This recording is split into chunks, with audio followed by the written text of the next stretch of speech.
सिया राम सिया राम सिया राम।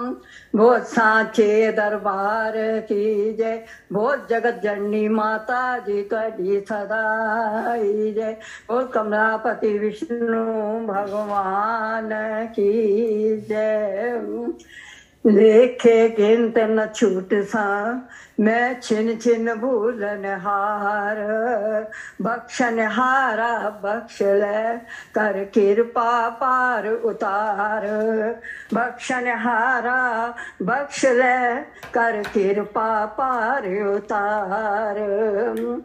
सतगुर मेरा अमृत वंडदा कोई पीन नसीबा वाले, ओ दाता मेरा अमृत वंडदा कोई पीन नसीबा वाले। तेरे जया ना दयाल बेदी पातशाह, मेरे जया पापी कोई ना, तेरे जया ना दयाल बेदी पातशाह, मेरे जया पापी कोई ना। जे तू बख्शे ते बख्शी जावा, और मेरी था कोई ना, जे तू बख्शे ते बख्शी जावा, और मेरी था कोई ना। हजूर सच्चे पातशाह के चरणों में अरदास है, हे मेरे मालिक, हे सच्चे पातशाह, हमारे अवगुण इतने हैं, अगर आप हमारा लेखा पढ़ने बैठे, लेखा देखने बैठे तो हम कभी बख्शे नहीं जाएंगे, हम तो ठोकरें खाते रह जाएंगे। आप मेहरबान हैं, अगर आप अपनी मेहरबानी के घर आए तो बख्श सकते हैं, अपने चरणों में लगा सकते हैं। हजूर सच्चे पातशाह के दर पे जो निमाना होके बैठ गया, हजूर सच्चे पातशाह गरीब निवास, गरीबों की रक्षा करने वाले। गरीब किसको कहते हैं? ये नहीं कि जिसके पास पैसा नहीं है वो गरीब है। गरीब वो है जिसके अंदर निमानापन आता है। निमानापन कैसे आता है? मालिक की कृपा से आता है। भाग होया गुरु संत मिलाया, प्रभु अविनाशी मैं घर में पाया। भाग होया गुरु संत मिलाया, प्रभु अविनाशी घर में पाया।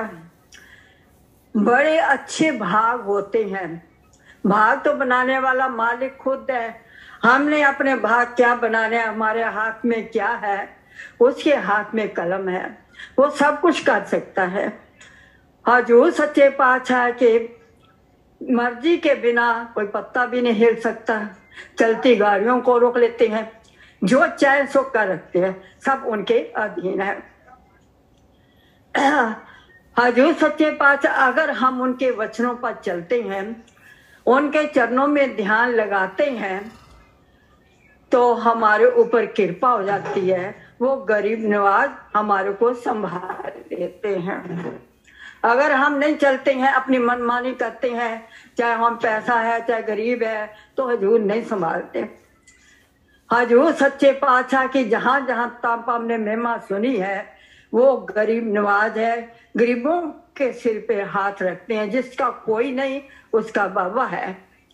हजूर खुद कहते थे, जिसका कोई नहीं, कोई सहारा नहीं है, उसका मैं हूं। ये हजूर साहब के वचन है।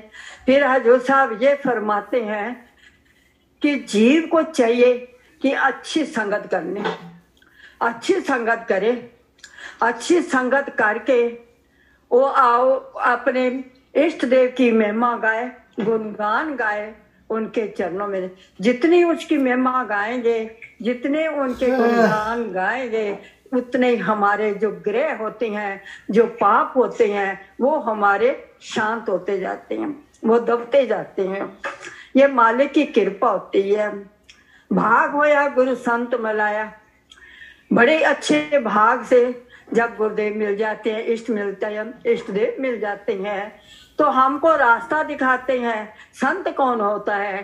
संत वही होता है हमारी अपने गुरु की प्यारी संगत, जो हमको अपने उन मालिक का ज्ञान बताती है। हम अनजान है, जो हम लोगों से पहले हजूर साहब के पुराने सेवक हो चुके हैं, जिनको हम जानते भी नहीं थे। शुरू शुरू से संगत बहुत कम होती थी।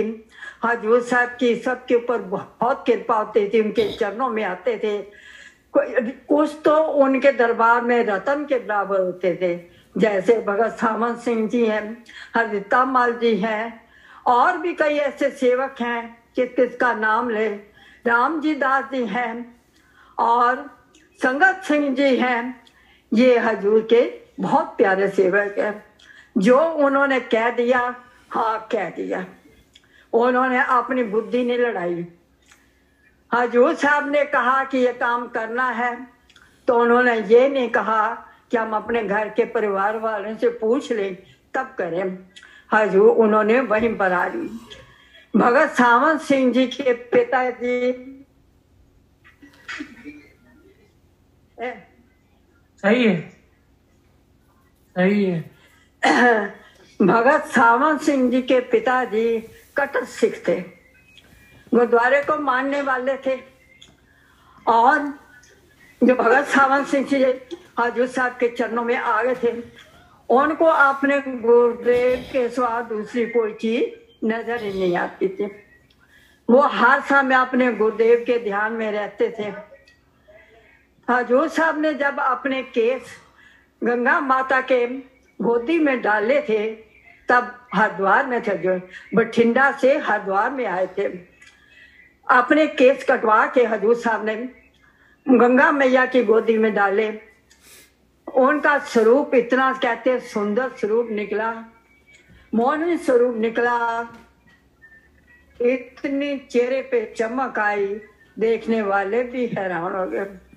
जब जयपुर में हजूर सबके पास आए, वहां पर उनकी संगत बैठी थी, दर्शन हो गए।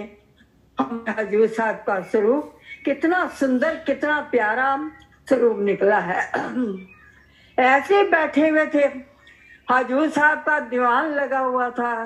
भगत मोतीराम जी बैठे हुए थे, भगत सावंत सिंह जी बैठे थे, और भी संगतें बड़े बड़े लोग बैठे थे। तो मोतीराम जी कहने लगे, मजाक मजाक में कहने लगे, हजूर साहब आपने तो केस कटवा दिए हैं, तो भगत सावंत सिंह जी को भी कहो कि वो भी केस कटवा दें। सावंत सिंह जी चुप हो गए। हजूर साहब मुस्कुरा के कहते कहो सावंत सिंह, भगत जी ये मोतीराम जी क्या कह रहे हैं? तब ये चुप हो गए। फिर हजूर साहब ने कहा, मोतीराम जी कह रहे हैं कि भगत जी के केस को। उसने हाथ जोड़ा, भगत सावंत सिंह ने हाथ जोड़कर कहा, ये सिर आपका है, जो आप चाहें सो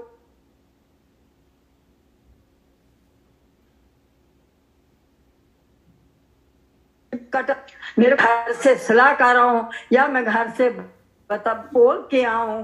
नहीं, उन्होंने वही बैठे हुए ये कहा, जनाब ये सिर आपका है, जो आप चाहे सो कर सकते हैं। उसी समय नाई को बुलाया गया और भगत सावंत सिंह जी के केस कटवा दिए।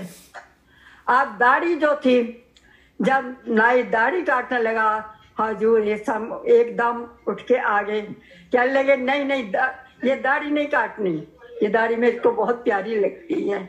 देखो मालिक, ये मालिक की महिमा, अपने बच्चे का, अपने दास का कैसे मान सम्मान रखते हैं। और चाहे बाद में फिर केस रखे गए थे, जब हमने भगत जी सावंत सिंह जी को जबलपुर में दर्शन किए, तब वो केसधारी थे। कहते हैं हजूर साहब के साथ उन्होंने उजर नहीं की कि जनाब मैं केस नहीं कटवा सकता, मेरे पिताजी कट्टर सिख है। उन्होंने ये नहीं कहा, उन्होंने यही कहा ये सिर आपका है। जिसने अपना सिर दे दिया, मालिक की रजा में राजी हो गया, तो उसके पास क्या रहा। ये गरीबों की बात है, गरीब नवाज गरीबों की रक्षा करते हैं, निमानों की रक्षा करते हैं। जब भगत सावंत सिंह जी पाकिस्तान बनने के बाद जयपुर में संगत आ गई तो उस समय सबके काम धंधे ऐसे थे, चाहे पाकिस्तान पंजाब में तो वो बहुत अच्छे थे, अमीर थे, पैसे वाले थे, लेकिन जब अपना घर बार छोड़ के आए तो किसी का काम बना तो किसी का काम ना बना। तो भगत सावंत सिंह जी ने भी कई काम किए, उनके भाई चुनीलाल जी थे, कई काम किए, लेकिन कोई काम उनका ठीक ढंग से नहीं बैठा, काम नहीं चला। कुछ मन में उदासी आ गई, परिवार भी बड़ा था, ज्वाइंट फैमिली थी। अब सोच रहे थे क्या किया जाए। एक दिन हजूर साहब जी अपने आश्रम में बैठे हुए थे, तो जब भगत जी वहां गए, जब अंदर अभी गए, मत्था भी नहीं टेका, हजूर दूर से कहते हैं जट ने जो बोया था वो खा लिया, जट ने जो बोया था वो खा लिया। अब भगत जी तो इस बात को समझ गए कि हजूर साहब क्या कह रहे हैं। मतलब ये होता है जब हम शुभ कर्म करते रहते हैं तो हमारा जो खजाना होता है बैंक में भरा रहता है। जैसे दुनियावी है, अगर हम कमाई करते रहते हैं तो बैंक में पैसा जमा रहता है, जब जरूरत निकाल लिया, जब उपास में वो फिर जमा कर दिया तो हमारे बैंक में पैसा रहता है। इसी तरह हमारे शुभ कर्मों का भी खाता होता है। जब हम शुभ कर्म करते रहते हैं तो हमारा खाता भरा रहता है। जब हमारे शुभ कर्म बंद हो जाते हैं, करना बंद कर देते हैं, तो धीरे धीरे वो खाता खत्म होता जाता है, खाता खाली हो जाता है। तो इसलिए हजूर साहब ने जब कहा जट ने जो बोया था वो खा लिया, अब भगत जी इस बात को समझ गए, कहने लगे अब हमको कोई ऐसा शुभ कर्म करना चाहिए कि जिससे हमारे आगे से तरक्की हो। आप मन में सोच रहे हैं कि कौन सा शुभ कर्म किया जाए। जब घर में आए तो देखा कि उनके पड़ोस में वीरवार के दिन, बृहस्पतिवार के दिन लंगर होता था। कुछ लोग वहां पर आते थे, वहाँ लंगर चलता, हर वीरवार को लंगर चलता था, भंडारा होता था, सबको भरपेट खाना खिलाया जाता। तो भगत जी ने सोचा कि आज वीरवार है, मैं भी अपना आज व्रत रख लेता हूँ, जो मेरे हिस्से का खाना होगा मैं वहां दे दूंगा, एक आदमी का तो पेट भरेगा ही। ऐसे करके उन्होंने भी बृहस्पतिवार का व्रत रखा और अपने हिस्से का खाना वहां पर दे दिया। और अगला जब बृहस्पतिवार आया तो उनको घर वालों को पता लगा तो 2 मेंबर और खड़े हो गए, क्या लगे हम भी आज व्रत रखेंगे, तो हमारा भी जो खाना होगा वहां पा जाएगा तो कई आदमियों को पेट भरेगा। ऐसे 3 मेंबर हो गए, 3 आदमियों का पेट भरा। धीरे धीरे करते करते उनके परिवार में 25 मेंबर थे, ज्वाइंट फैमिली थी। 25 आदमियों ने व्रत रखना शुरू कर दिया। सबका सब उन्होंने खाना जो 25 आदमियों को होता था वहां पर देने लग गए और मालिक की कृपा से उनके काम में वृद्धि होने लगी। फिर उन्होंने अपने घर में भंडारा करना शुरू कर दिया। वहां पर सब आते थे, जो आज तक जयपुर में अब तक भी चल रहा है। वो पूजने बहन जी की कृपा से वहां पे भंडारे अब भी चल रहे हैं। ये शुरुआत भगत सावंत सिंह जी ने की थी। तो कहते हैं कि इसलिए हमको शुभ कर्म करते रहने चाहिए।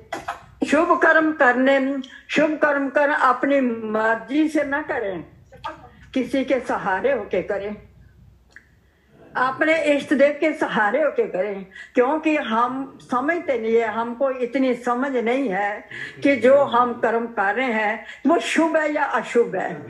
कई बार हम कहते हैं ये शुभ है, लेकिन उसमें कई गलतियां भी हो जाती हैं, वो अशुभ बन जाता है।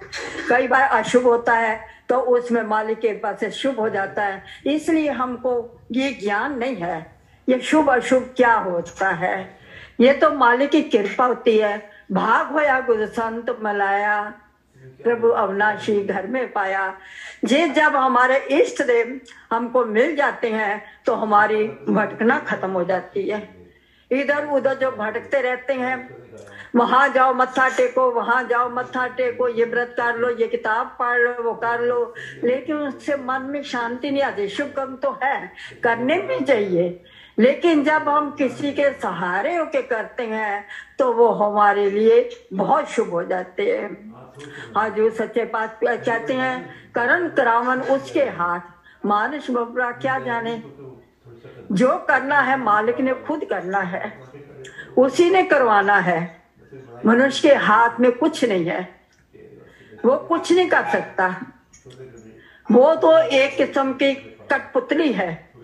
जहां पर गुरुदेव इष्ट देव ने नचाया वही नाच लिया, जैसे हिलाई वैसे हिल गई। हमारे पूजने माता जी महान शक्ति लक्ष्मी का अवतार, जिनकी बराबरी कोई भी नहीं कर सकता। वो खुद कहते मेरी तो जो डोरी है महाराज के हाथ में है, मैं तो उनकी कठपुतली हूँ। पूजने माता जी का ये वचन है कि मैं तो उनकी कठपुतली हूँ। मेरे को जैसा जैसा मेरी डोरी को हिलाते रहते हैं, मैं वैसे ही करती हूँ। मैं अपनी इच्छा से कुछ भी नहीं करती हूँ, ना मेरी कोई इच्छा है। हजूर साहब कई बार माता जी को कहते थे, रानी जी कुछ मांग लो। वो कहते थे, महाराज मुझे केवल आपकी जरूरत है, मुझे केवल आप चाहिए। हजूर से हजूर को तो किसी ने मांगा है, सबने नहीं मांगा है। हम जैसे लोगों ने दे, हजूर कहते हैं कि मेरे दर पे जो आते हैं, मेरे घर का कूड़ा करकट उठा के ले जाते हैं। कूड़ा करकट क्या होता है? वो हमारी इच्छाएं होती हैं, हमारी जरूरतें होती हैं, वो भी हमको जरूरी है। कूड़ा करकट मिल जाए मालिक के दर का, वो भी हमारे लिए बहुत अच्छी चीज है, नियामत है, उसके बराबर कुछ नहीं है। जब हमको कूड़ा करकट हमारी झोली में पड़ता जाएगा तो धीरे धीरे हमारा मन हजूर साहब के चरणों में लगता जाएगा, तो हम रूहानी चीजें भी मांगेंगे। अगर हम घर की चीजों के लिए दुखी हैं, परेशान है, हमारे पास पैसा नहीं है, औलाद का है, शरीर से दुखी है, तो हम कैसे मालिक का ध्यान करेंगे? हमारा ध्यान तो इन चीजों में लगा रहेगा। तो इसलिए ये चीजें भी होना चाहिए। हाँ, जो सब कहते हैं, आते हैं मेरे घर का कूड़ा करके उठा के ले जाते हैं, लेकिन असली चीज मेरे से कोई मांगता है। असली चीज तो हमारे पूजने माता जी ने मांगी, जनाब मेरे को तो आपकी जरूरत है और कुछ नहीं चाहिए। या भगत सावंत सिंह जी थे, उन्होंने भी यही मांगा। हाँ, उन्होंने जब चिलिया खत्म हुआ तो उनके सामने गुरु नानक देव जी प्रकट हुए, तो भगत जी ने आंखें बंद कर ली, आंखें खोल के दर्शन नहीं किए। हालांकि वो सिख परिवार में से थे, पहले गुरुद्वारे को भी मानते थे, गुरु नानक देव जी की पूजा करते थे, लेकिन जब से वो हजूर साहब के चरणों में आ गए, तब उन्होंने हजूर साहब के सिवा किसी को नहीं देखा। जब उन्होंने आंखें बंद की तो गुरु नानक देव जी जो प्रकट हुए थे आलोक हो गए। उसी समय हजूर साहब प्रकट हुए, कहते हैं वाह भगत जी, आप परीक्षा में पास हो गए हो। मैंने तो तुम्हारी परीक्षा ली थी कि आपका चिलिया पूरा हुआ है, आपने मेरा ध्यान करके चिलिया पूरा किया है, मेरी इच्छा से किया है, जैसा जैसा मैंने हुक्म किया था वैसे पूरा चिलिया किया है। अगर आप गुरु नानक देव जी को मत्था टेक लेते तो आप फेल हो जाते। हजूर साहब ने जब ऐसे कहा कि महाराज आपकी कृपा है, ये मन आपके चरणों में लगा हुआ है, आप इसकी डोरी आपके हाथ है, आपने जैसे घुमाई वैसे घूम गई, मैं क्या हूँ? ये हमारे जैसे। हरे हजूर सच्चे पातशाह की एक शिष्या थी, बॉम्बे की रहने वाली थी, राम खतेरी। हजूर साहब की संगत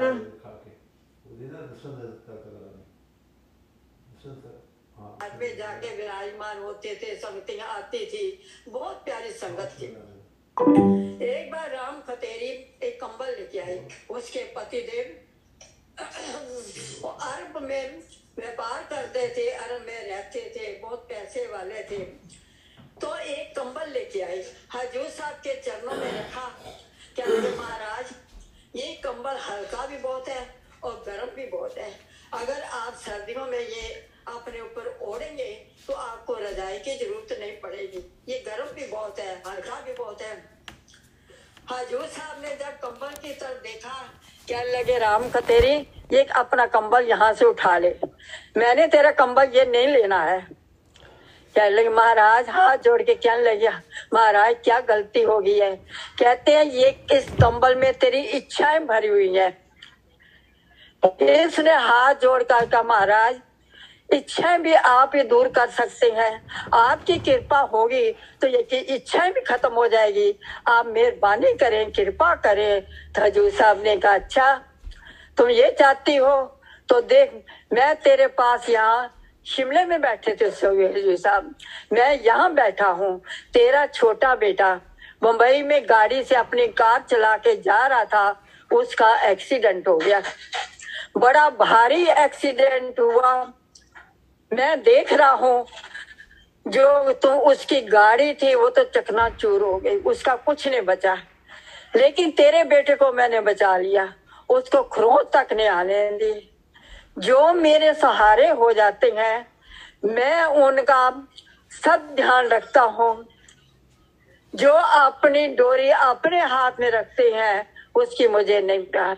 जब तुमने कहा कि इच्छाएं भी आप ये दूर करेंगे तो मैंने तेरे बेटे की वहां रखवाली की, तेरे बेटे को बचा लिया। गाड़ी तो फिर भी बन जाएगी लेकिन तेरे बेटे को एक खरोंच तक नहीं आई, ऐसा मालिक कहाँ मिलेगा। शिमले में बैठे हैं, मुंबई में एक्सीडेंट हुआ है, वहां जाके पवन रूपों का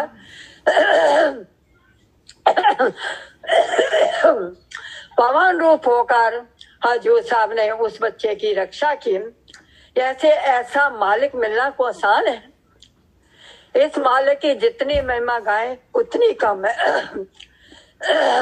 महिमा क्या गानी, हमारी जबान में ताकत नहीं है, हमारे अंदर शक्ति नहीं है, बोलने की शक्ति नहीं है, सुनने की शक्ति नहीं है, समझने की शक्ति नहीं है। ये तो मालिक कृपा करे तो बैठ जाए जबान पे, अपनी कृपा से सब कुछ करे तो हो सकता है। हमारे पास कुछ नहीं है जो हम उनकी महिमा को गा सके।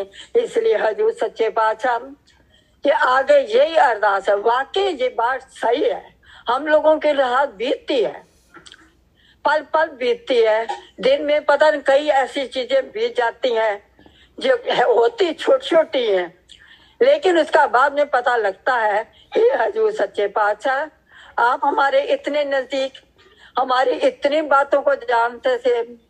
आज की बात है, जब जिस दिन बारी होती है हम लोगों की तो हमारे अंदर एक अलग ही उमंग आती है, मन में यही होता है आज हजूर साहब के चरणों में हाजिरी लगेगी, उनकी कृपा होगी, उनकी मेहर होगी।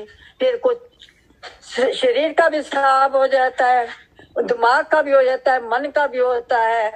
मन कई चीजें सोचता रहता है, पता नहीं बोल सकेंगे या ना बोल सकेंगे।